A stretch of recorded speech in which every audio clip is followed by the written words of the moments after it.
औज़ुबिल्लाहिमिनश्शैतानिर्रजीम बिस्मिल्लाहिर्रहमानिर्रहीम। जैसा कि आप 10 दिन से ये देख रहे हैं कि कालाबन के अंदर में जो ट्रेजेडी हुई है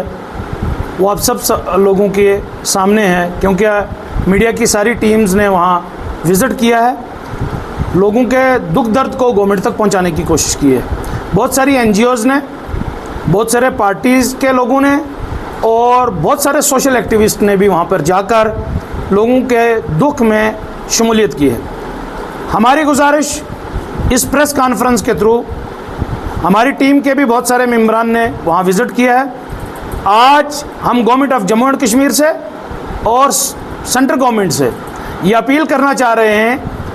कि right to life with dignity article 21 के तहत जिस तरह से इंसानी ज़िंदगियों के साथ होना चाहिए था वैसा नहीं हुआ, क्योंकि वहाँ की सबसे बड़ी परेशानी ये आ रही है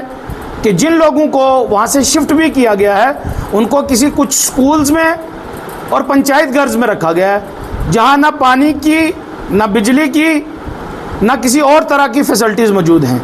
जो पढ़ने वाले बच्चे हैं उनके लिए भी और जो फीमेल्स हैं उनके लिए भी किसी तरह की फैसिलिटी वहाँ अवेलेबल इस वक्त तक नहीं हुई है। लिहाजा हम ये यूटी गवर्नमेंट से ये कहना चाह रहे हैं कि आपने वहाँ पर जो अभी तक इंतज़ाम किए हैं वो इस लायक नहीं है कि जिससे इंसानी ज़िंदगी चल पाए। जैसा कि टेंट्स अवेलेबल कराए गए हैं, लेकिन टेंट लगाने की उनको जगह ही नहीं है, तो उन टेंट्स को कहाँ तक वो कहाँ लेके जाएंगे। एक दूसरी चीज़ मेरा ये कहना है कि गवर्नमेंट जम्मू एंड कश्मीर को अभी तक चीफ मिनिस्टर साहब को या सेंटर से कुछ मिनिस्टर्स को कालाबन के दुख में शामिल होना चाहिए था और यहाँ के लिए एक पॉलिसी कम से कम सामने आनी चाहिए थी, जो अभी तक पॉलिसी सामने नहीं आई है। लोग बिलबिला रहे हैं, लोगों की मजबूरियाँ, परेशानियाँ जितनी भी हैं वो सबके सामने हैं, लेकिन जो लोगों के लिए अभी तक कोई कैश पेमेंट जो है गवर्नमेंट अवेलेबल करवाती जिससे वो अपना दिन का खर्चा या आने वाले टाइम के लिए कुछ कर पाते, तो मैं government of Jammu and Kashmir से और यूटी गवर्नमेंट से ये इल्तिजा करना चाह रहा हूँ कि आप एक परमानेंट रिहेबिलिटेशन पॉलिसी के साथ साथ एक स्पेशल खुसूसी पैकेज कालाबन के लोगों के लिए, पर्टिकुलर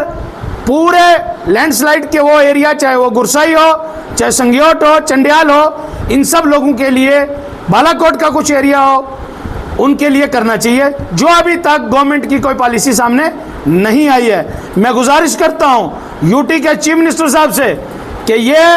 कहीं पे भी अगर कोई परेशानी थी तो आपके मिनिस्टर्स और आप लोगों ने विजिट किया, क्या मेंढर बॉर्डर एरिया होने के बावजूद भी अभी तक आपके कानों पर जो है वो जूं नहीं रेंगी है। मुझे उम्मीद है कि जल्द अज जल्द जम्मू कश्मीर गवर्नमेंट और सेंट्रल गवर्नमेंट के नुमाइंदों को वहां पहुंचकर स्पेशल खुसूसी पैकेज का ऐलान करना चाहिए, और कम से कम जो SDM साहब को आपने, हम इस चीज़ की तारीफ भी करते हैं कि SDM साहब वहां मौके पे इतने दिन से मौजूद हैं, लेकिन एक SDM के पास ऐसा कोई पेमेंट, कोई ऐसी पॉलिसी, कोई ऐसा खजाना आपने नहीं दिया है जो लोगों की वो मदद ऑन स्पॉट कर सके। लिहाजा हमारी गुजारिश ये है, DC साहब से भी हम ये कहना चाहते हैं कि आप भी मौके पर पहुँचें और लोगों की मदद करें। तमाम NGOs भी पहुँच रही हैं। मेरी गुजारिश अपने बाकी साथियों से भी है, पॉलिटिकल सेटअप से बाहर निकलकर, पार्टीइज्म से बाहर निकलकर, कौमियत के इज्म से बाहर निकलकर इंसानी जानों की मदद की जाए। इंसानी उस हालात के साथ में शाना बशाना हमें खड़ा रहना चाहिए। हम सबका शुक्रिया भी अदा करते हैं जिन लोगों ने उनकी मदद की है। साथ ही साथ मैं अपने तमाम लोगों से गुजारिश करूंगा कि आप एक प्लेटफॉर्म पर मेंढर में इकट्ठा होकर इन लोगों की आवाज़ को सेंट्रल गवर्नमेंट तक थ्रू एजेंसियों को पहुंचाएं, और अगर स्टेट, यूटी गवर्नमेंट और सेंट्रल गवर्नमेंट इसके ऊपर में कोई भी कदम आगे जल्द से जल्द इन दिनों में नहीं उठाती है, तो हम सब लोग मिलकर इन लोगों की आवाज़ को आगे बढ़ाने की कोशिश करेंगे। और इसके लिए अगर हमें कहीं धरना देना हो, किसी ऑफिस के दरवाजे को खटखटाना हो और कुछ सोए हुए नींद में